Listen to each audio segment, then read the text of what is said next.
Alors, bonjour à toutes. Donc on va remercier Madame Daron qui nous a reçus chez elle. Hein. Et puis on rappelle voilà, que on se retrouve toutes les semaines voilà, dans la santé et la joie toujours. Amen. Alors on va parler de Shavuot, oui, puisqu'on est proche de Shavuot. On va essayer de réfléchir ensemble à quoi correspond cette fête. Oui, parce que ce sont des périodes particulières. Vous savez qu'on pourrait découper en fait le calendrier en deux. On a la sortie d'Égypte de Pessah à Shavuot, d'accord. Pessah à Shavuot, donc quelque part on sort d'Égypte. On a été sauvé par miracle, comment dire, du Shirbut Mitzrayim, c'est-à-dire d'avoir été assujetti esclave en Égypte. Au plus profond de soi, on a compris que on était reconnaissant à Hachem de nous avoir sortis d'Égypte. Mais dans un objectif bien particulier, c'était d'arriver au Matan Torah. Je peux vous interrompre Oui.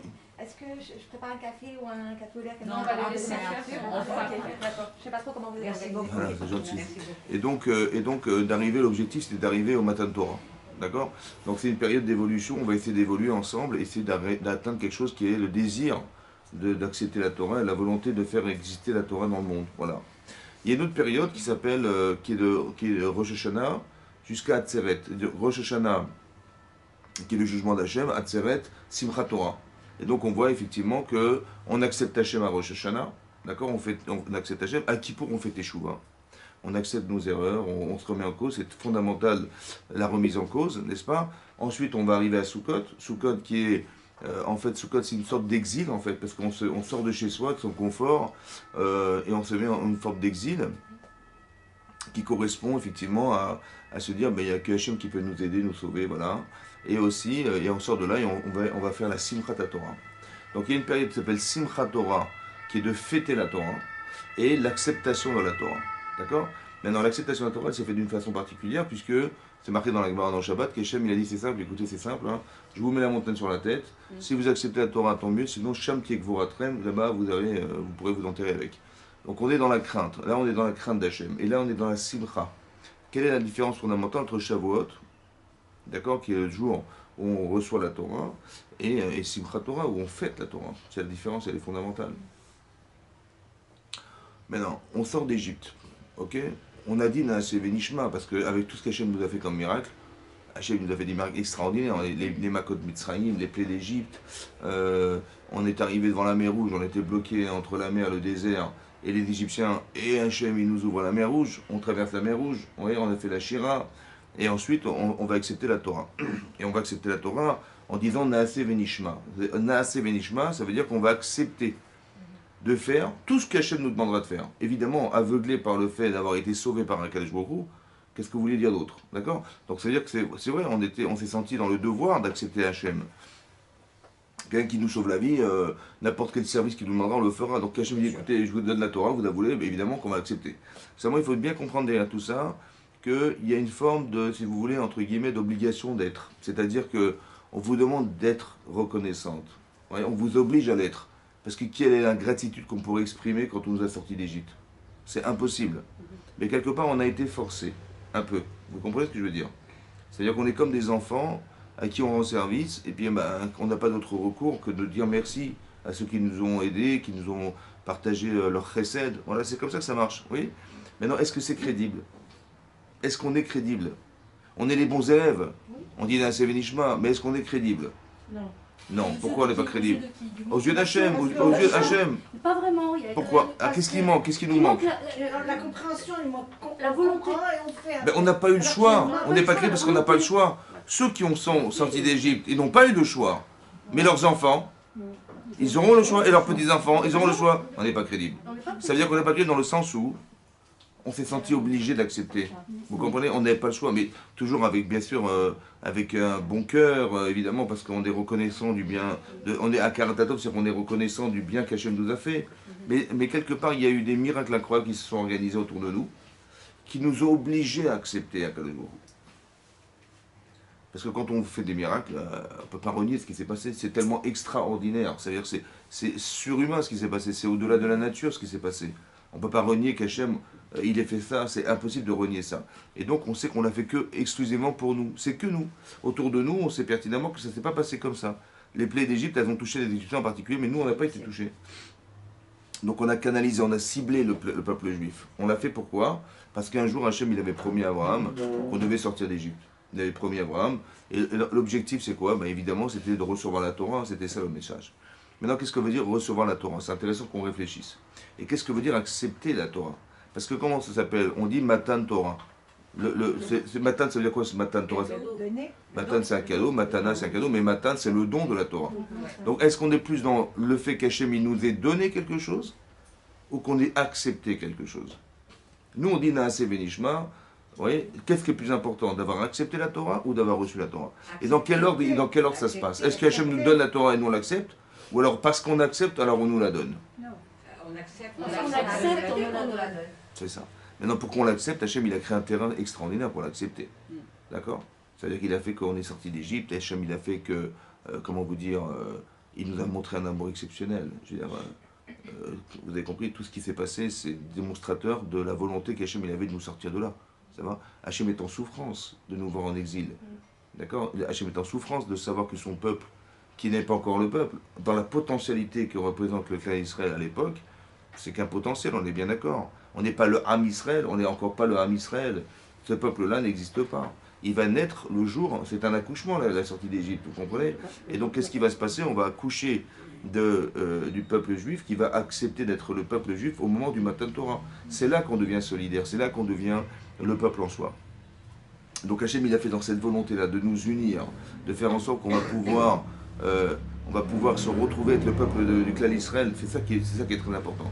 Entre-temps, vous comprenez bien qu'à chaque fois qu'il y aura de la Kedusha, tout le temps, quand il y a quelque chose qu'on va devoir atteindre qui est exceptionnel, d'accord, et qui va remettre en cause la réalité du monde, alors il va y avoir un Yetzirah. Toujours, c'est comme ça. Il y a toujours de la Kedusha qui est accompagné de quelque chose qui est perturbateur, quelque chose qui va nous empêcher d'atteindre, toujours. Pourquoi c'est comme ça? Vous avez compris pourquoi c'est comme ça? Parce que l'objectif, c'est de faire un choix. Donc c'est facile d'accepter la Torah, puisque de toute façon, Dieu t'a sorti d'Égypte, Dieu t'a ouvert la mer Rouge, mais évidemment c'est simple, c'est évident que c'est comme ça. Alors il faut qu'on soit confronté à quelque chose qui nous amène à faire ce choix. C'est pour ça que ça paraît incohérent, parce que le jour du matin de Torah, le jour du nom de la Torah, on a fait le Vaudor.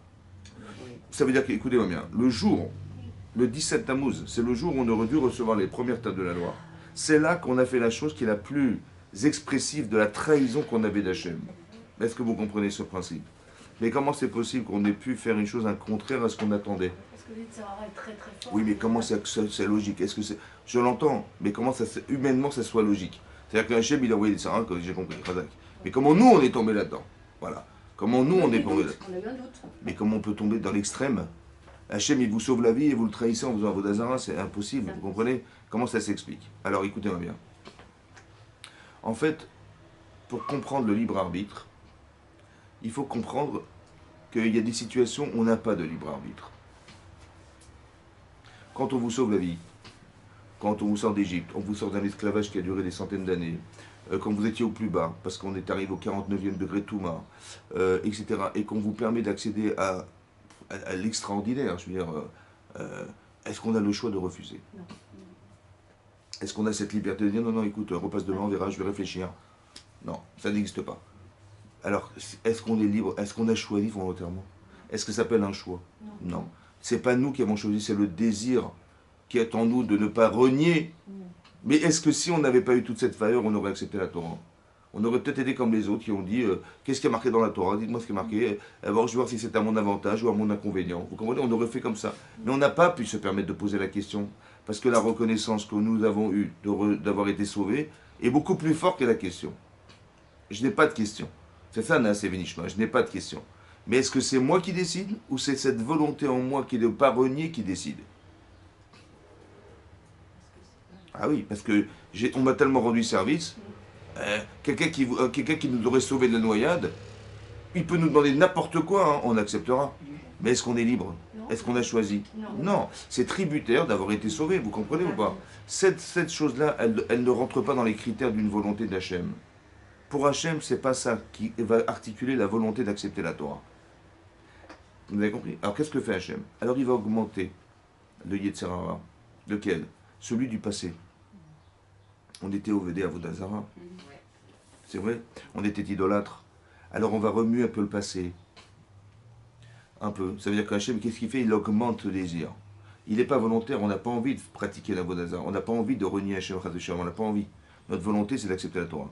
Mais elle est articulée par un désir qui n'est pas de soi. C'est pas nous qui décidons. Vous comprenez? Qu'est-ce que je fais Hachem? Il augmente le Yetzirah de la Vodazara. Maintenant, tu l'as. Et tu vois que Moshe Rabbeinu, il tarde à descendre. Et je commence à avoir des doutes, etc. Mais qu'est-ce que c'est ce doute? C'est de dire, qu'est-ce qu'on fait dorénavant? Est-ce qu'on va s'appuyer sur le futur? Ou on va s'appuyer sur le passé? Ça veut dire, moi je sais ce que je sais faire. Maintenant, je ne sais pas ce qui m'attend. Qu'est-ce qu'on va décider à votre avis? Est-ce qu'on va s'articuler sur ce qu'on savait faire?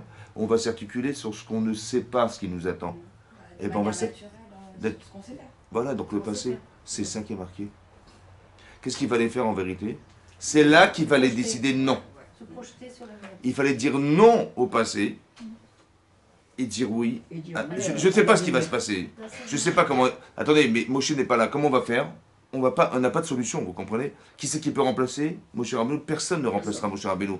Donc on est bien embêté. Maintenant, il faudrait faire appel à autre chose, à l'inconnu. Il faut faire appel à quelque chose qui est de l'ordre de la Emouna. C'est-à-dire que là, tu vas t'engager dans ce que tu ne sais pas. Est-ce que tu as confiance? Est-ce que c'est entre tes mains?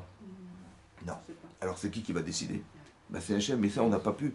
On n'a pas pu accepter une chose pareille. On était confrontés. Il y a deux sentiments qui se contredisent. Un, de dire, mais si Moshe est mort, on est perdu. Ça y est, on n'a plus de dirigeant, on n'a plus de guide. C'est fini. Ça va? Qui c'est qui va faire ce niveau de Gdoucha qu'on avait, cette névoie qui était propice à être reçue parce que Moshe Rabbeinu existait, elle a disparu. Cette avodat Hachem qui était celle de Moshe Rabbeinu, elle a disparu. On est en panique, vous comprenez? Donc on est entre guillemets, c'est comme une sorte de court-circuit entre je sais d'où je viens, je sais ce que je dois à Hachem, mais là je suis court-circuité parce que qu'est-ce qu'on va faire demain? Ça, hein, c'est l'enjeu de nos vies. Et il faut choisir maintenant. Qu'est-ce que tu fais? Tu dis, ben moi je sais, avant on avait des idoles, des machins, on va essayer, Chaz Veshem ne va pas faire un Vodazara, mais on va essayer de faire une Avodat Hachem qui soit correspondante à quelque chose de réel. Alors venez, on va fabriquer quelque chose, on est dans la matérialité, on est dans un monde réel. Alors faisons en sorte que dorénavant l'intermédiaire, ce sera un veau. Ça va? Le veau d'or. Mais c'était intelligent, évidemment, c'était pas stupide. Si c'était stupide, ça n'aurait jamais été écrit dans la Torah. Jamais on aurait écrit une bêtise dans la Torah. Donc ça correspondait à quelque chose de fondamental. Le veau d'or, c'est peut-être l'idée que, vous savez, le Kisei HaKavod. Le Kisei HaKavod, il y a combien de visages? Dans le Kisei, il y a 4 visages. D'accord? Il y a le visage de l'homme. L'homme, Rachid là-bas, il dit que Adam, Rachid dans Yecheskel, il dit que c'était Yaakov Avinu. Mais là, l'homme, c'est qui l'homme aujourd'hui? À l'époque de la sortie des... C'est qui cet homme? Ben, c'est Moshe Rabbeinu, mais il est là, Moshe? Non, alors vous éliminez un visage. Qu'est-ce qu'il nous reste? Il nous reste le visage du veau, le visage du taureau, du lion et de l'aigle. Bon, le roi des animaux sauvages, c'est le lion. Le roi des animaux volatiles, c'est l'aigle. Et le roi des animaux domestiques, c'est le bœuf. Qui repose sur un seul pied. C'est marqué dans Yecheskel. Regel Echad. Le regel du veau. C'est marqué du regel. Ils ont dit, ça veut dire que tout ça, ça repose sur quoi? Tout ça, ça repose sur le veau. Alors venez, faisons un veau. Ça veut dire que le moyen intermédiaire qui va nous permettre d'accéder à Kadesh Baruch Hu, mais c'est ça le veau. Donc c'est le seul moyen, c'était les Shem Shamaim. Le problème, c'était pas ça qu'on leur demandait de faire. Vous comprenez ce qui se passe? Ça veut dire que la crédibilité qu'on peut avoir lorsqu'on subit des choses, elle est faible. Parce qu'on subit. Vous avez compris? On subit. On n'a pas vraiment construit sa vie. On n'a pas construit des choix dans sa vie. Et l'enjeu, en vérité, il est là. Vous avez subi des choses dans votre vie, vous avez une éducation, vous avez une culture, vous avez tout ça. Mais ce n'est pas des choix qui ont été déterminants. C'est des choix qui ont été subis par... Voilà, j'ai subi. J'ai une éducation, j'ai vécu au Maroc, j'ai vécu en Algérie, j'ai vécu machin, j'ai ma culture, je suis ashkénaze, je suis farad, j'ai ma culture. Et en vérité, ma manière de vivre, ben, c'est de vivre avec mon passé. Et il est beaucoup plus pesant, mon passé, ma conscience, ou mon inconscient est beaucoup plus pesant que mon présent, parce que c'est la seconde où je vous parle. Maintenant, ce qui se passe, c'est qu'en fait, on a un passé qu'on remet en question, évidemment, parce qu'on est arrivé de moins 49 à plus 49. On est arrivé au 49e jour du Homer. C'est-à-dire qu'on est là, on va accepter la Torah avec tout le cœur qui... Mais quelque part, en fait, la base de ce que je vous dis, elle est fondée non pas par un choix, mais par une obligation d'accepter quelque chose. Et ça, c'est pas crédible. C'est pour ça qu'Hachem dit, non, ça, j'en veux pas. Ce que je veux, c'est que vous choisissiez. Alors je veux augmenter l'Yetzirah du passé, de la Vodazara. Et je vais vous rendre cohérent, ce Yetzirah. Il va être logique, ce Yetzirah. Vous comprenez ce qui se passe? Et là, maintenant, qu'est-ce que tu choisis alors? Et il va dire, écoute, on va choisir ça. Et c'est là l'erreur. Vous comprenez? L'erreur est là. Mais non, si l'erreur est là, alors il va y avoir Rosh Hashanah. Il va y avoir Kippour. Il va y avoir Sukkot. Il va y avoir Simchat Torah. La vraie Simchat Torah, elle est là. C'est-à-dire que le message de Shavuot, c'est un message de savoir. Avant, tu pouvais renier Hachem, ou tu pouvais penser qu'il n'existe pas. Bon. Mais Hachem, il s'est révélé au monde. Autant au monde entier, autant au clan d'Israël n'en était pas. C'est pas quelqu'un qui dit, vous savez, j'ai rêvé, voilà, je suis un prophète, je vais vous raconter, il y a une nouvelle Bible qui s'est créée. Non. Il s'est adressé à un seul homme, Hachem. Il s'est adressé à 3 millions de personnes. Il y avait 3 millions de témoins. Vous avez compris ça? Ça veut dire qu'on ne peut pas renier qu'Hachem, il s'est un jour révélé au monde. Vous allez me dire, mais on n'était pas là. Elle est bien bonne, c'est marqué dans les livres. Mais comme la Révolution française, on n'était pas là non plus. Il y a des gens qui n'ont pas vécu la dernière guerre mondiale. La première guerre non plus, on n'a pas vécu. Pourquoi on est d'accord qu'on y croit parce que c'est marqué. Il y a des témoignages, il y a des choses qui ont été écrites et qui sont la révélation des témoignages des gens qui l'ont vécu. On est Mahamine, on est croyants. Eh bien aussi on est croyants. Que c'est impossible que 3 millions de personnes aient pu mentir unanimement en prétextant que ça disant qu'il s'est passé quelque chose qui n'a jamais existé. C'est impossible. 3 millions, c'est impossible. Donc c'est forcément que ça existait. Mais Hachem, il s'est révélé au monde. Donc on ne peut pas renier. C'est-à-dire on ne peut pas dire, écoutez, je ne sais pas, je vais commencer à hésiter. La différence entre avant et après, c'est fondamental. Hachem s'est révélé au monde. Peut-être que lorsqu'on dit dans la paracha, dans la Gada de Pessah, on dit dans la Gada de Pessah, que si simplement Hachem il s'était révélé au mont Sinaï d'Aïnou, sans la Torah, sans rien du tout, ça aurait suffi. Ça veut dire que le simple fait qu'on ait su qu'Hachem il s'est révélé à nous un jour dans l'histoire, ça suffit, basta. C'est-à-dire que tu peux dire, voilà, Dieu existe. Ça fait que j'ai pas de doute à ça. C'est ça que ça a permis aussi le matin de Torah, vous comprenez? Ça veut dire que c'est un révélateur de l'existence d'Hachem qu'on ne peut jamais renier. Tu peux être un grand philosophe, machin, mais dire non, je suis athée, je ne crois pas en Dieu, c'est impossible. Parce que Hachem il s'est révélé. Que tu acceptes les voies d'Hachem ou pas d'Hachem, ça c'est ton problème. Mais de renier qu'Hachem existe, c'est impossible. Vous comprenez? Avant, tu pouvais imaginer que c'est vrai. Avant, tu pouvais imaginer. Mais après, c'est impossible. Donc c'est que la remise en cause, elle est fondamentale. Ça va? Maintenant, la remise en cause de du Chet à Hegel, oui, elle va se passer après. Après, dans un autre cycle qui s'appelle Rosh Hashanah qui pour Sukkot. Mais c'est-à-dire que si on prenait le calendrier hébraïque, on pourrait le couper en deux. Il y a une partie qui s'appelle l'acceptation de ce que je reçois d'Hachem, et la deuxième partie, c'est qu'est-ce que je fais de moi à partir du moment où j'ai accepté la Torah. Vous comprenez la différence? Et nous, ce qu'on nous demande de faire, c'est ça. D'être Mekabel, la Torah. D'accepter la Torah. D'accord? Maintenant, il y a plusieurs manières de l'accepter. Hein. Vous comprenez, vous l'acceptez parce qu'on est juive. Vous l'acceptez parce que ça fait plaisir à Hachem. Hein. Vous l'acceptez parce que c'est très fructifiant, parce que si je fais les mitzvot, je sais ce que je vais gagner. Et si je fais le contraire, je sais ce que je vais perdre. D'accord? Du coup, concrètement, ça veut dire quoi de l'accepter? Alors justement, c'est ça que je veux dire. C'est un petit peu comme... c'est un engagement de vie, vous comprenez? Est-ce que vous acceptez un jour, jeune fille, de vous marier? Ça va changer votre vie. Hein. Est-ce que vous acceptez un jour d'être responsable de vos enfants? C'est une acceptation, c'est ça d'accepter. J'accepte d'être cette femme, ou j'accepte pas d'être, d'accord? Ou je subis d'être. Voilà, il faut bien se marier un jour, hein, c'est comme ça, hein. C'est culturel, il faut bien avoir des enfants comme tout le monde, hein, il faut, etc. Parce qu'on ne va pas se marginaliser quand même, on ne va pas rester célibataire toute notre vie, et on va être à la critique de toutes les femmes qui vont nous côtoyer, et quand est-ce que tu vas commencer à te marier, quand est-ce que tu vas t'en penser à ta vie future, voilà. Non, écoutez, je rentre pas là-dedans, je me marie, voilà, je suis tranquille. Mais je me marie pourquoi? Pour pas tomber sous la critique. Mais c'est pas ça le mariage. Est-ce que j'ai vraiment accepté le rôle? Est-ce que j'assume le rôle d'être une femme mariée? Ça n'a rien à voir, vous comprenez ou pas? C'est ça d'accepter d'être. Ça n'a rien à voir, j'ai pas accepté, je suis dans la mouvance. Oui, j'ai accepté d'être dans la mouvance.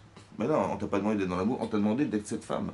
Et c'est bien différent, quand tu acceptes, tu prends la responsabilité d'être mère, autant que d'être femme pour ton mari, ou d'être mère, ou d'être belle-mère, ou d'être grand-mère, c'est autre chose. Il faut accepter d'être, avoir la volonté d'accepter d'être cette femme. Dans la vie de tous les jours, quelque chose de concret. Par exemple, si on ne s'habille pas à Tsniout, si on fait quelque chose de conforme à la Torah, ça veut dire qu'on ne l'accepte pas? Oui, c'est sûr. Ça veut dire que... Mais c'est surtout pas... Pourquoi on ne l'accepte pas? Parce que ce qu'on me demande ne correspond pas à ce que je veux. Vous avez compris? En fait, ou alors j'ai pas compris l'intérêt que j'avais d'être une femme pudique. J'ai pas compris. moi je suis une femme, c'est très difficile d'avoir de la pudeur, c'est difficile de se couvrir la tête, c'est difficile d'avoir des jupes à la bonne taille. Alors qu'est-ce que mon dirigeant? Mais écoutez, je vais suivre la loi, moi, si c'est comme ça, je suis la loi, je me couvre les cheveux, je me mets les jupes à la bonne taille, etc. Voilà, je suis conforme. Mais est-ce que tu es épanoui dans ça? Ah non, pas du tout, hein, mais, non, parce que, pas du tout, mais c'est parce que j'ai envie de. C'est ça d'accepter la Torah? Non, c'est d'accepter la loi. Non, je veux pas accepter la loi. Je veux comprendre la loi. D'accord? Pourquoi c'est comme ça? Parce que c'est marqué dans la paracha d'Acharimot. C'est marqué là-bas, hein, dans la Torah, c'est marqué Vachai Baem. Vachai Baem. En français, ça se traduit par vous vivrez par elle. Elle, c'est les mitzvot. Vachai Baem. On vit par les mitzvot, on ne meurt pas des mitzvot. Oui? Par exemple, si on fait la Gemara d'expliquer dans Yuma, que, imaginez-vous, je ne sais pas moi, quelqu'un, le Mishnah donne un exemple, quelqu'un, Chazve Shalom, il est tombé sous un mur, ouais, sous un mur qui s'est écroulé sur lui. Donc il est sous les gravats. La Mishnah dit comme ça. Si on voit que la personne, on est Shabbat, on voit qu'elle respire encore, on transgresse Shabbat pour lui sauver la vie. Et sinon, eh ben, on n'a pas le droit de toucher les pierres, on ne peut pas déplacer les pierres. D'accord? Très bien, jusqu'après Shabbat. La Gemara demande, mais Pshita, c'est évident que s'il est vivant, on déplace les pierres. Évidemment, Vachai Baem, il est marqué dans la Torah. Ça veut dire quoi, Vachai Baem? On vit par elle, on ne meurt pas par elle. Autrement dit, ça veut dire quoi? Ça veut dire qu'on n'est pas tributaire, la vie n'est pas tributaire dans la mitzvah. La vie n'est pas tributaire dans la mitzvah. Ah, Shabbat, je ne transgresse pas. Donc, tu peux mourir, c'est pas grave. Non, non, non. Tu vas transgresser Shabbat, c'est une mitzvah de transgresser Shabbat pour que l'autre vive. La Gemara dit, donc c'est pshita, c'est évident qu'on doit retirer les pierres. Évidemment, qu'est-ce que la Mishnah elle a innové en disant qu'il fallait retirer les pierres? Mais non, cette personne-là, elle va vivre 5 secondes, elle va vivre 20 secondes, 1 minute. Tu retires la pierre, elle va mourir au bout d'une minute. Est-ce que tu retires ou pas pour 1 minute? Oui, je retire. Mais qu'est-ce que c'est qu'une minute? Même pour 1 minute. Mais qu'est-ce que c'est que quelques secondes? C'est la vie. C'est très important. Mais attendez, moi je vais transgresser Shabbat pour quelques secondes de vie de l'autre, mais de toute façon, qu'est-ce qu'il va faire en 20 secondes? Vous avez compris ça? Non, mais il faut comprendre ce que c'est. J'ai compris, mais quelle valeur elle a la vie d'un type qui est dans un semi-coma et qui va, on sait que sa vie elle va durer que 20 secondes. Qu'est-ce qu'elle vaut cette vie-là? Autant que la vie de quelqu'un qui Alors là-bas, il y a les richonim qui disent, bah, peut-être qu'il va faire teshuva. Bon, 20 secondes, etc., etc. Vous comprenez? Voilà, on a trop des prétextes. Là-bas, le Mishnah Brura, il pose une question. Dans le Biur Halacha, il dit, et si c'est un bébé de 3 mois? Il va ni faire tchouva ni rien du tout. Tu sauves ou pas? Ah, tu vois que la vie n'a pas de prix. Ça veut dire que, attention, Vachai Baem, ça veut dire que la Torah, c'est une Torah de vie. Tu dis, mais moi, mais j'ai des valeurs, je respecte ce que la Torah m'a demandé de faire, etc. Vous savez ce que ça veut dire transgresser Shabbat? C'est très très très grave. C'est renier l'existence d'Hachem. Parce que Hachem, il a créé le monde en 6 jours, la 7e nuit s'est arrêtée, et de transgresser, c'est renier Hachem, je ne peux pas renier Hachem. Par un acte pareil, il dit non, jusque-là, Hachem, il est oublie-moi, c'est lui qui compte. Vous avez compris ce que je veux dire? C'est-à-dire qu'on doit avoir une Torah qui nous fait vivre. Si une femme, elle vit mal ce qu'elle vit, ouais, est-ce qu'elle vit avec? Non. On veut que tu sois une Torah vivante. Ça veut dire que tu comprennes le sens de la pudeur. Ouais? Tu vas te couvrir la tête parce que tu vas comprendre en quoi la pudeur féminine est fondamentale. On va dire autrement. Vous savez que pour comprendre la nature d'une personne, qu'elle soit masculine ou féminine, vous faites partie de la jante féminine. Donc il faut chercher la femme d'origine. C'est qui la femme de l'origine? C'est la femme, c'est Chava. C'est Chava. Maintenant, il faut regarder dans Chava. Est-ce que ce qu'elle a fait, est-ce que ça n'a pas manqué de pudeur? Oui. D'accord, de pudeur. Ça veut dire que, attention, d'avoir proposé, d'accord, à son mari à manger. D'accord. Est-ce qu'elle n'a pas manqué de respect? Aussi. Parce que quand on prouve à quelqu'un de mourir pour elle, parce qu'elle a une faute, et elle va disparaître. Mais son mari, il ne peut pas vivre sans elle. Donc il faut qu'il meure avec elle. Est-ce que c'est pas manquer de respect vis-à-vis de son mari? Mais est-ce que le manque de respect, c'est pas un manque de pudeur? Oui, également. Vous avez compris?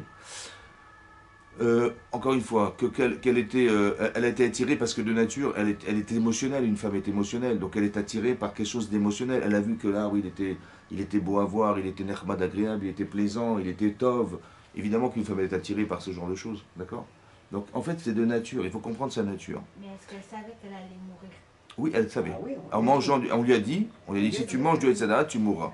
Donc elle savait. Et maintenant qu'elle a consommé du Hetzadat, du fruit de la connaissance du bien et du mal, elle savait qu'elle allait mourir, donc Il fallait que son mari meure avec elle, vous comprenez? Donc, d'un côté, il y a une logique. Parce que une femme, elle se sait associée à son mari. C'est comme si vous dites, c'est la moitié de mon corps. Ben, si la moitié disparaît, ben, l'autre, il faut qu'elle parte avec, vous comprenez? Une femme est associative. Elle est née de l'association de son mari. Elle a conscience de ça. Nekeva en hébreu, ça veut dire quoi Nekeva en hébreu? Nekeva, c'est le féminin. Mais l'origine de Nekev, la source du mot Nekev, c'est Nekev, Nekeva, Nekev, c'est un orifice. Ça veut dire qu'elle sait qu'elle est en manque. Elle a désiré combler ses manques. Pour ça qu'une jeune fille, elle va aimer son père, plus que sa mère. Pourquoi? Parce qu'elle sait au fond d'elle-même que c'est cet homme, son père, qui comble, qui remplit le désir de son épouse, de sa mère. Elle va dire, je vais rechercher ce qui va combler mon manque. Je suis Nekeva. Donc une femme, elle sent qu'elle est en manque. C'est pour ça qu'elle va rechercher quelque chose qui va la combler. Vous comprenez? Elle veut être sécurisée. Elle veut se sentir, appréciée. Elle veut qu'on dise qu'elle est belle. Parce qu'elle a quelque chose qui est en elle un manque et qui a besoin d'être comblé. Vous comprenez ça? Voilà. Et donc c'est important que vous sachiez que c'est ça. Maintenant, il faut savoir que ce manque, il peut avoir des conséquences positives, parce on sait on a besoin d'être comblé. Mais d'un côté, ça peut être négatif, parce que si je ne peux pas me combler, ben je vais détruire ce qui est comblé, qui me comble, vous comprenez? Et ça, c'est un manque de pudeur. Il y a quelque chose qui est dans l'ordre de la pudeur. Et donc, qu'est-ce que c'est que la pudeur? Ouais. Vous avez remarqué que Adam et Chava, ils étaient nus. Vélo et Bochachou, ils n'avaient pas honte. Pourquoi? Pourquoi ils n'avaient pas honte? Parce qu'il y a des notions de vérité et de mensonge. Je sais ce qui est vrai, je sais ce qui est faux, mais je n'ai pas le désir du mal. Je ne ressens pas le mal. Vous avez compris la différence entre le bien et le mal? Le bien, c'est émotionnel, le mal, c'est émotionnel. Je me sens mal, c'est un sentiment. Mais la vérité, c'est du rationnel. On est dans la rationalité, c'est-à-dire que vous savez que c'est vrai, c'est faux. Ça va? Le feu, ça brûle. Ça va? C'est vrai. L'eau, ça mouille, c'est vrai. D'accord? Mais est-ce que je ressens le danger du feu?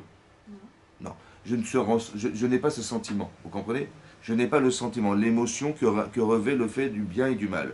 Quand on consomme le Hetzadat, Tovara, c'est là qu'on se sent gêné. D'accord? Mais de quoi? Pourquoi ils sont gênés? Ils se sont couverts. Pourquoi ils sont couverts? Pourquoi ils sont habillés? Pourquoi ils ont eu honte d'être dans cette... Parce qu'ils se sont aperçus qu'ils étaient... Parce que le regard que j'ai de l'autre, il est différent. Alors je ne veux pas que tu me regardes comme ça. Je ne veux pas que tu m'apprécies pour ce que j'aime et pour ce que je suis. Alors je vais me couvrir. D'accord? Voilà. Vous avez compris ça? Je ne veux pas attirer un homme pour ce que j'ai comme atout. Non, je veux qu'il m'aime pour ce que je suis. D'accord? Donc je veux cacher ça. Et je lui dis, oh, tu m'aimes ou pas? Je dis, ben là, moi. Je dis, ben, t'as pas compris alors. On n'aime pas une personne pour ce qu'elle a. Parce que ce qu'elle a, ça change. Vous voyez qu'on se dépérit, on vieillit. On ne va pas aimer une femme parce qu'elle est belle. Simplement parce qu'elle est belle. Bien sûr qu'il faut qu'une femme nous plaise. Ou un mari nous plaît, évidemment. Mais on ne va pas s'attacher essentiellement à sa corporation. Vous avez compris? C'est ça qu'il faut comprendre. Il faut comprendre que la physiologie, ça fait partie des éléments qu'on doit apprécier. Mais ce n'est pas le moteur ou l'élément essentiel. Donc la pudeur permet quoi? De valoriser la personne. Ouais. Ça veut dire que je sais que je suis pudique et je vais essayer de développer en moi quelque chose, ouais, au détriment des atouts que j'ai de femme, j'ai d'autres atouts. C'est ça, parce que qu'est-ce qui va se passer? Une femme qui est belle, elle n'a pas besoin de développer ses atouts, elle est attirante, elle va demander n'importe quoi, ça va se faire, vous comprenez? Mais pas parce qu'elle a des atouts intellectuels ou des atouts d'émotion ou de commander des valeurs. Non, parce qu'elle est attirante, vous comprenez ou pas? Tout simplement. Et bien c'est pas ça qu'on veut nous. Ouais, on veut de la pudeur. Ça veut dire qu'on veut apprendre aux gens à respecter ce qu'ils sont, ouais, au détriment de ce qu'ils ont. Vous avez compris ça? Je ne suis pas cette femme-là, moi. Je ne veux pas être une femme de la rue. Il y a des filles d'affiches dans la rue, ils ne sont pas cachères, ouais. Et le problème, c'est que voilà ce qu'une femme... Vous imaginez, son métier, c'est ça, quoi. Elle s'expose, elle vend des maillots de bain, je ne sais pas moi, des trucs comme ça. Elle se parce qu'elle est très belle, elle expose ça. Donc les gens, qu'est-ce qu'ils font? Ils s'en foutent du maillot de bain, ils vont regarder la femme, ça va? D'accord? Un type, il vend il y a, je sais pas, des concessionnaires de voitures, ils vendent des voitures, ils mettent une femme. Ça va, mais c'est comme ça, mais ça n'a rien à... Mais ça vend. Mais est-ce qu'une femme, elle est un objet de vente? Mais oui, mais est-ce que c'est pas honteux quelque part? Voilà, alors c'est ça la pudeur. Je dis, écoutez, laissez tomber, je rentre pas dans ça, moi. Je couvre ce corps. Je veux pas qu'on croie que je suis un objet. Je suis pas un objet. Vous avez compris la pudeur, la pudeur. Est-ce que les hommes, ils manquent de pudeur? Oui. Ben, je sais pas, vous voyez bien que les gens, les hommes, est-ce qu'ils manquent de pudeur? Bah, Là, je parle de la nature masculine. Bah, vous avez bien tous les conflits humains, d'accord? Tous les conflits humains. On s'entretue, les gens ils vont cambrioler des banques, ils vont aller capables de tuer comme là, un policier parce que monsieur vend de la drogue, mais il y a quelqu'un qui. Est-ce qu'une femme me dit, moi je vends de la drogue, je vais tuer les gens dans la rue? Est-ce que tiens, on va faire une bande, on va faire un hold-up, allez, mesdames, c'est pas de nature masculine, féminine, mais pourquoi? Parce que ça, il y a des valeurs déjà introduites dans la femme qui l'empêchent. Mais c'est quoi ça? Mais c'est de la pudeur, mesdames. Ça veut dire que vous correspondez à la pudeur du monde. D'accord? La façon de se voir à l'intérieur de soi. Les hommes, ils sont vifs à l'extérieur. C'est pour ça que c'est marqué dans la Gemara dans Sota, elle dit là-bas, qu'un tzaddik, il épouse une tsanoura. C'est quoi? Une femme pudique. Un tzaddik. Et un rachat. Une proutsa.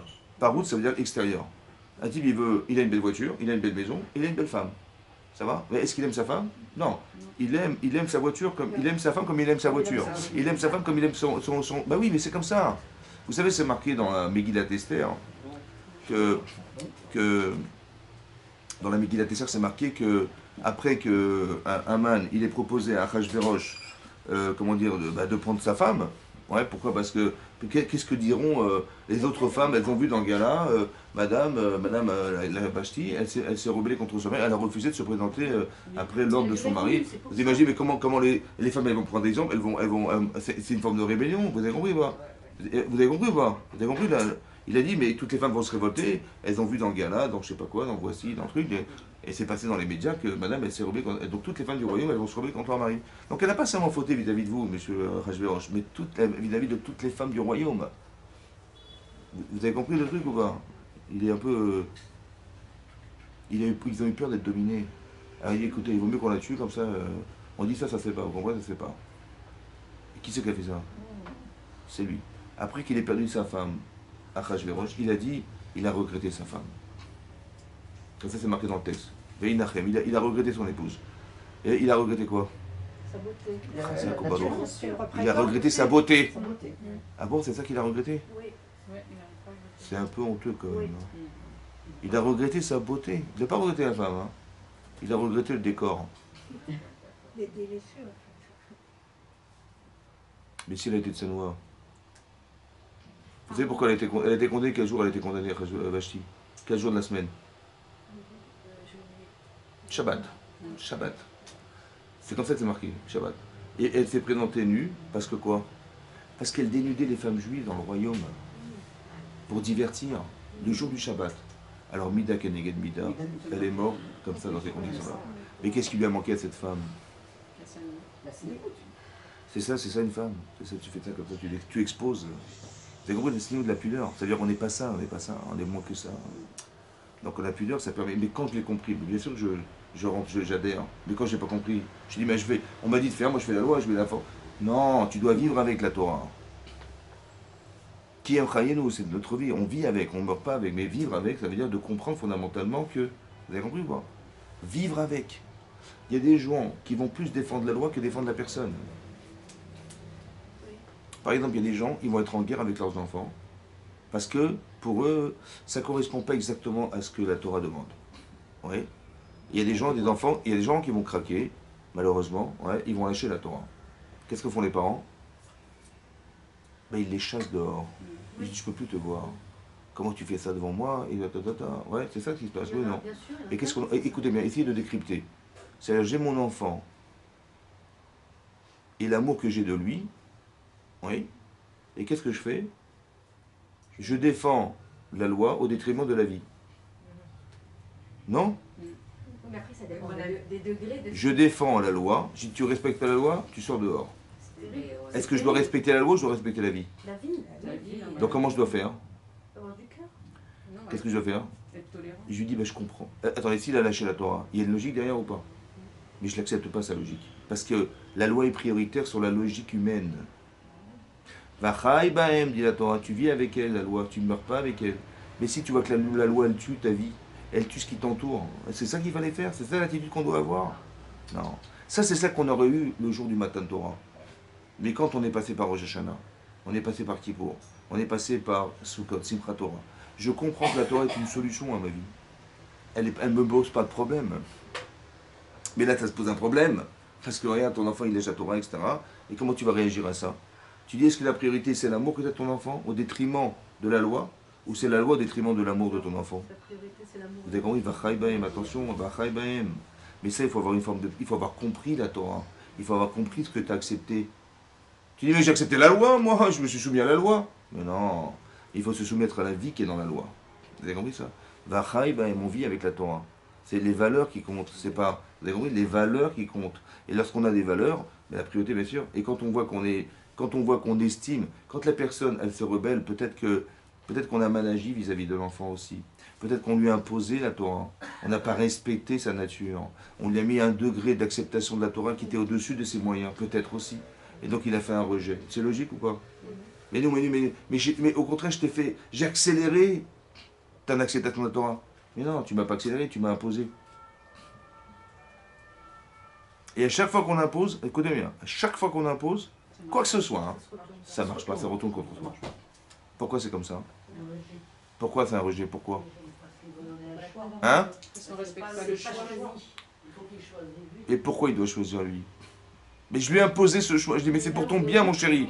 C'est comme je t'ai envoyé à l'école, c'est pour ton bien, mais je t'ai imposé la Torah pour ton bien. Mais pourquoi c'est grave? Pourquoi c'est grave? Vous savez pourquoi? Vous savez pourquoi? Vous savez pourquoi? Parce que dans Adam, il y a Aleph. Et il y a Adam. Aleph, il y a un. Et il y a Hachem, il y a un. Et il y a Dam, il y a deux, le corps. En fait, tu as cru que j'étais du Dam. J'étais un corps, il fallait lui imposer. Mais j'ai du Echad. Est-ce qu'en m'imposant ce que je suis, tu m'as respecté en tant que Echad? Non. Alors il faut que je sois Echad. Laisse-moi vivre ma vie. Laisse-moi devenir ce que j'ai de Echad. J'ai de spécifique. Ma spécificité, tu l'as détruite. Parce que tu me dis, voilà, c'est comme ça, c'est comme ça, c'est comme ça. Tu dis, oui, mais tu es gentil, tu m'as montré le chemin. Mais ce chemin, tu me l'as imposé. C'est pas comme ça qu'on doit vivre. On doit inviter les gens à comprendre. C'est pour ça qu'on donne des cours. Pas pour dire, voilà, je vais vous dire, je ferai la roue. Non. Non. En vérité, c'est bien sûr, c'est très important que ce soit mais il faut que juste vous compreniez le sens de la loi. La spécificité de la loi. En quoi je dois vivre avec la loi? En quoi je me permets de vivre avec la loi? Vivre avec la loi. Donc la pudeur, vous parlez de pudeur, mais une femme, elle ne peut pas vivre sans pudeur. Pourquoi? Parce qu'une femme qui cherche à démontrer à l'extérieur d'elle-même qu'elle est valorisante, qu'est-ce qui va se passer? Qu'est-ce qu'il va faire avec elle? Il va la pousser encore plus. Elle a plus ça. Bon, elle risque pas de tromper son mari. Évidemment. Et si elle trompe son mari, qu'est-ce qu'elle perd? Elle perd l'essentiel de sa vie. Et les hommes et les femmes, les hommes c'est plus facile pour eux, parce qu'ils sont déjà à l'extérieur. Mais une femme, elle est censée... Kvoda bat meler penima. Kvoda. L'honneur d'une bat meler, la fille du roi. Penima. C'est vrai que les femmes, elles sont psychologues. Les femmes, elles ressentent, elles comprennent plus profondément les choses. Les femmes, quand elles parlent, elles ne vous disent pas exactement ce qu'elles pensent. Il faut que vous compreniez ce qu'elle a voulu dire. C'est-à-dire, elle te dit un truc, elle fait une allusion. En fait, on parle que sous forme d'allusion. Mais c'est quoi la forme d'allusion? C'est une pudeur. Donc il faut savoir décrypter le message, il faut savoir que... Et pourquoi? Parce que de nature, une femme, elle est comme ça. Elle ne va pas vous dire effrontément ce qu'elle pense, elle va pas vous dire... Elle va dire des petites allusions. Alors si tu ne comprends pas les allusions, tu n'as rien compris à ta vie. Mais tu n'as pas compris le sens ou la valeur féminine qui se cache derrière cette pudeur. Vous comprenez ce que je veux dire? Mais il faut être pudique. Ça fait partie de l'essence. C'est un élément fondateur du Olam. Parce que le manque de pudeur, ça crée des massacres. Ça crée de l'intolérance. Ça crée du manque de valorisation des autres. Ça crée... mais la pudeur, c'est quoi? Je sais ce que j'ai des valeurs qui sont extérieures à moi, mais j'ai des valeurs intérieures. Mais moi, je ne mets pas en avant mes valeurs extérieures. Il y a des femmes qui vont faire des régimes de je sais pas quoi, ils vont faire des trucs... On t'a pas demandé d'être moche, mais attendez, il ne faut pas exagérer, quoi. Les femmes, elles vont devenir, je sais pas moi, elles vont avoir des mannequins, un truc, elles vont devenir folles de ressembler à ça. La pudeur, les valeurs, la chaybaem. On vit avec la Torah, on vit. Ça veut dire qu'il faut développer des valeurs de la Torah. Je vous ai dit la fois dernière que qu'est-ce qui est pire d'avoir fait partie des gens du déluge ou de la tour de Babel. La tour de Babel. Vous dites, des côtés, la tour de Babel, ils ont renié Dieu. Ils étaient unis. Mais ils étaient unis. C'est l'union, Et d'un côté, bah, mais s'il n'y a pas Dieu, à quoi ça sert le monde? Il ne sert à rien. Et eux, ils n'ont pas renié Dieu, mais ils se volaient entre eux. Ils se respectaient pas les uns les autres. Ouais, il n'y avait pas de kavod, il n'y avait pas machin. Et Rachid expliquait que, paradoxalement, hein, ceux qui ne se sont pas respectés, ils ont disparu. Et ceux qui ont renié Dieu, qui est pire, hein, eux, ils ont survécu. Pourquoi? Parce que Ahava, parce que Ardout. Il y avait un espoir. Mais pourquoi c'est comme ça? Pourquoi l'un est pire que l'autre? Quand de s'entretuer, pas de s'entretuer, mais de se voler, de ne pas se respecter, c'est pire ça, c'est pire ça. Non mais pourquoi c'est pire? Pourquoi c'est pire? C'est pire, c'est comme si on faisait Mais Hachilou Hashem c'est pire. Eux ils ont carrément, par Hachilou Hashem, ils ont carrément annihilé l'existence de Dieu. Ils ont dit on va effacer son nom sur la terre. C'est encore pire ça, non? Oui non. Mais ils étaient béavars. Mais ils s'aimaient alors. Ah ben, j'ai compris, mais il vit à Tahiti, voilà, il n'y a plus rien, il n'y a que l'amour entre nous, l'amitié. Et pourquoi c'est pas... Parce qu'il faut savoir, au départ, l'objectif d'Hachem, c'était quoi l'objectif? Bah, c'est créer le peuple juif. C'est qu'ils s'entendent. Hachem, il voulait créer un monde dans lequel il va être roi du Olam. Ça va? Avec un objectif particulier qui lui est propre. Donc, on a tous individuellement un objectif qui nous est propre, mais il y a un objectif global. Mais ça ne peut pas se construire seul. Il faut qu'on soit tous ensemble. Ça s'est fait, je pense, à 2 reprises. Une, le jour du don de la Torah. On était Ishechad Belevechad. C'est vrai. Et aussi à Purim. Vous avez vu les extrêmes ou pas? Shavuot, Purim. Je voudrais dire, on coupe en 2 le calendrier, clac, d'accord? Et vous allez voir qu'il y a des correspondances. Mais des correspondances qui se retrouvent. Ça veut dire qu'on a été capable d'être Echad. Ça veut dire qu'on était unis. Ouais, il y avait de l'amitié, il y avait de la connivence. Oui, ça c'était à Shavuot. Autant que c'était à Purim. Parce qu'à Purim, quand on a décrété qu'on allait tous disparaître le 13 Adar, ben il y avait beaucoup d'opinions possibles. Il y aurait beaucoup de raisons différentes de pouvoir se battre contre l'agresseur. On aurait pu faire un coup d'État, on aurait pu, je sais pas moi, tuer Aman, on aurait pu s'associer à la reine, on aurait pu créer un parti politique qui va contrebalancer les projets d'Aman, on aurait pu faire plein de choses ou pas? Oui. Mais qu'est-ce qu'on a tous fait? On a jeûné, on a fait Teshuvah. C'est marrant, hein? Ishechad. On est tous associés, on a tous compris que c'était ça. Vous avez compris ça? C'est-à-dire que l'association, la force. Et lorsque tu fais ça tous ensemble, alors clac, tout bascule. Mais il faut qu'on soit capable de comprendre ça. D'accord? Et ça, c'est ce qu'on a découvert à Rosh Hashanah, à Shavuot. On était, Vaïchan Israël et Gadar, on a tous campé ensemble. Ça veut dire qu'on nous demande non seulement de faire un travail individuel, c'est vrai. Tu connais ta force, tu connais ta valeur, tu connais? Oui? Alors maintenant, il faut être capable de l'associer à l'autre. Pas de dire non, mais attendez, je suis un savant, je vais pas commencer à raconter les formules que j'ai compris à tout le monde, parce que sinon on sera tous des savants du même niveau. Non, il faut se démarquer. Donc je garde mes secrets pour moi, et débrouillez-vous mesdames, ça va? Non, on est capable de partager. C'est marqué dans la Gemara, dans Brachot, c'est marqué, la Gemara dit que quand on voit Uchlousa chez le Ben Israël, on voit un regroupement des enfants d'Israël, Rachid dit qu'on est au moins 600 000, alors on dit une bracha. Baruch Chacham Arazim, que soit béni le sage des secrets. Arazim, c'est secret. Secret. Raz, c'est un secret. Oui. Baruch, on dit Hachem, qu'il soit béni. Le Chacham, lui, le Chacham, Arazim, des secrets. Ça veut dire quoi?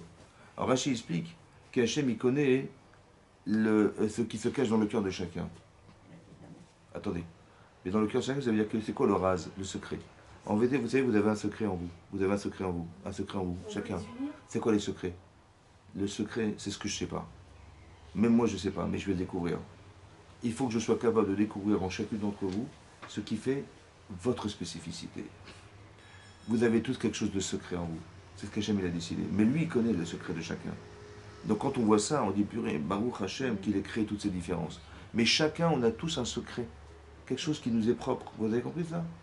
Personne ne se ressemble physiquement, parce qu'on a tous quelque chose de spécial intérieurement. Panim en hébreu, ça veut dire Face. et pnim, Intérieur. c'est marrant, c'est les mêmes lettres. Pourquoi? Parce que quelqu'un qui est heureuse, Parce que ça reflète. ça se voit sur le visage. Ouais. Quelqu'un qui est malheureux, donc vous voyez que l'intériorité se retrouve sur le visage. Mais aussi la sagesse, elle se retrouve sur le visage. Aussi la confiance, elle se retrouve sur le visage. Vous avez compris ça? Mais on est Mais tous... le secret, c'est la pensée. Ouais, c'est la pensée, ça veut dire que vous êtes toutes différentes. Vous avez tous une conception différente de la vie. Mais moi, ça m'intéresse de comprendre. Parce que moi, j'ai ma façon unique de voir. Mais si je vais m'interroger madame, je vais m'interroger madame, je vais m'intéresser à madame, je vais, etc. On va tous s'interroger. Qu'est-ce qu'on va faire? Mais on va s'enrichir. Donc on a un ou on a 600 000 maintenant? Je suis 600 000. Mais si je dis non, non, je te supporte pas, je te supporte pas, je te supporte pas, ok, pas de problème, mais tu vas rester toi-même. C'est dommage parce que tu pensais qu'en te dissociant des gens, tu t'allais t'enrichir. Alors que tu t'es appauvri. Est-ce que c'est logique? Vous avez compris? Tu t'es appauvri. Le matin de Torah, c'est d'avoir compris qu'on est toutes différentes. C'est vrai. Mais si je reçois la Torah, toi tu reçois un secret, un secret, un secret. Et je dis, bah, tiens, comment tu comprends ça? Comment tu vis ça? Mais c'est dommage que je ne puisse pas m'investir de la logique de celui qui ne pense pas vraiment comme moi. Pas sous prétexte que il ne pense pas comme moi, ça me dérange. Non, au contraire. J'ai une autre façon de voir les choses, une autre facette de ma vie qui va s'éclairer. Vous avez compris? C'est comme si vous aviez un élément. Vous avez cette montre. Vous pouvez l'avoir comme ça, vous pouvez l'avoir comme ça, comme ça, comme ça, comme ça, comme ça, comme ça, comme ça, comme ça, comme ça. 600 000. 600 000 facettes différentes de voir. Et vous avez une vision globale de l'objet. Ouais, la vision globale d'Hachem, la vision globale de la lecture qu'on devrait avoir dans la Torah, qui nous permet, grâce à la Torah, de voir. Vous avez vu ça? Et c'est dommage, c'est très dommage, c'est très dommage de penser une chose et de ne pas s'enrichir de la différence qui existe autour de moi. C'est ça le matin de Torah. C'est marqué bizarrement comme ça. Il y avait trois camps. Il y avait le camp des Kohanim, le camp des Lévi'im et le camp d'Israël. On s'est tous rapprochés du Mont Sinaï. Hachem dit stop, arrêtez-vous là. Il y a un seul qui va monter sur le Mont Sinaï, c'est Moshe Rabbeinu. Et nous, on était tous. Donc, de la même manière qu'on a séparé les camps, là-bas, on a séparé les êtres. Il y avait des frontières entre chacun d'entre nous, comme si des frontières. Comme ça, c'est marqué dans le Midrash. On était séparés, et pourtant, dans le texte, c'est marqué qu'on était liés. Ishechad belev echad. Ishechad belev echad. Et comment ça fait que la dissociation, elle nous lie? Elle nous permet de nous lier. C'est comme vous dites, on fait un mariage religieux, un mariage orthodoxe. Je dis orthodoxe parce que c'est pas forcément comme ça que ça se pratique, mais c'est malheureux. Parce que c'est pas orthodoxe, c'est la Torah. Voilà. On ne mélange pas les hommes et les femmes dans les mariages, dans les cérémonies. Ok? Alors les gens vont dire, ouais, c'est quoi cette orthodoxie folle, n'importe quoi, on va se marier, on va mettre les femmes d'un côté, les hommes de l'autre, ça va pas ou quoi? Mais moi je vais danser avec ma tante, avec ma cousine, avec mes amis, avec ma... L'autre va dire, vous avez compris? Bon. Le problème c'est qu'on sait qu'il y a du Yetzirah. D'accord? Combien de couples ils se défont à cause du Yetzirah?